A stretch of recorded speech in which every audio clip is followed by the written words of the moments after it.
There was a time when the US tech giants were all in China, even Facebook. Today, Apple's huge presence in the country looks increasingly conspicuous. Last week, Microsoft, which still operates in China, announced it was to shut down its social network, LinkedIn. The company said having to comply with the Chinese state had become increasingly challenging, so it pulled the plug. Apple has its own censorship problems in the country. It later emerged that Amazon-owned Audible and the Yahoo Finance app had also been taken down. Apple Censorship, a group that monitors the App Store, says it has seen an increase in apps that have been removed this month. So what is going on? It is notoriously hard to gauge what's happening behind closed doors in Beijing. Still, what is becoming increasingly clear is that Apple and Microsoft are embroiled in a domestic battle between the authorities and the Chinese tech industry. China has its own big tech titans, Tencent, Alibaba and Huawei, that are enormous global companies. But the Chinese government has grown worried about the power they wield.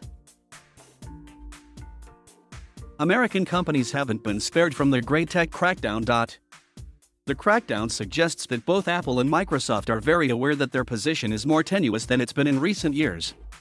They know they need to walk carefully, says James Griffiths, author of The Great Firewall of China. The straw that broke the camel's back for Microsoft appears to be a law due to come into force on November 1st, the Personal Information Protection Law, which would have required the company to comply with more regulation. Microsoft alludes to it in a statement explaining its decision to pull LinkedIn. We're facing a significantly more challenging operating environment and greater compliance requirements in China. Graham Webster, editor-in-chief of the DG China project at Stanford University, said, "I think they decided it just wasn't worth it." Mr. Webster links the decision to say goodbye to LinkedIn to forthcoming enforcement of the PIPL. Apple, however, has a different set of priorities in China to Microsoft. It is deeply entangled in the country, far more so than any other U.S. tech company. In the last quarter, Apple made nearly $15 billion in revenue in China and Taiwan, an extraordinary figure. Its global supply chain also depends on Chinese manufacturing. And to be in China, Apple knows it has to play by the country's rules, even if that means censorship. You might ask, why doesn't Apple just sell hardware in China and forget about the App Store? The problem is, Apple believes the App Store and the iPhone are inseparable.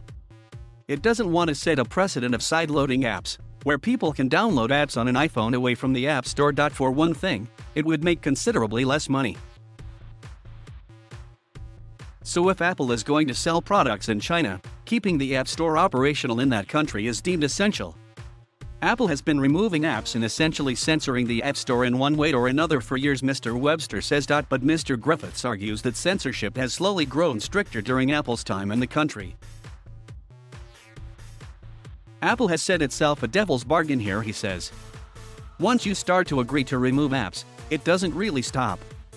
Other companies saw the writing on the wall earlier than Microsoft. Google removed its search engine from China in 2010, after what it said was a Chinese hacking attack. The company said it was no longer happy to censor searches. Rebecca Fannin, author of Silicon Dragons, believes Microsoft's pulling of LinkedIn now makes Apple a big target. But she thinks Apple is going to fight to stay in China. You know, Apple is really one of the market leaders in China. I don't see Apple pulling out of China over any of these issues anytime soon, she says. What we don't know are the conversations that are going on behind closed doors between Apple and the Chinese authorities. Perhaps Apple does push back, and maybe many apps are still up and live on the App Store in China because Apple stood up for them. We don't know. Apple rarely comments on these stories, and points journalists to its human rights policy, which states it will follow the laws of the countries it operates in, even if it disagrees with them.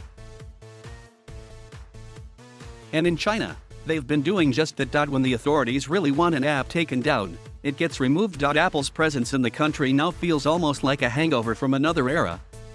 Big tech simply doesn't have much of a presence in China anymore. The question now is how much regulation, how much compliance, and how much censorship is too much.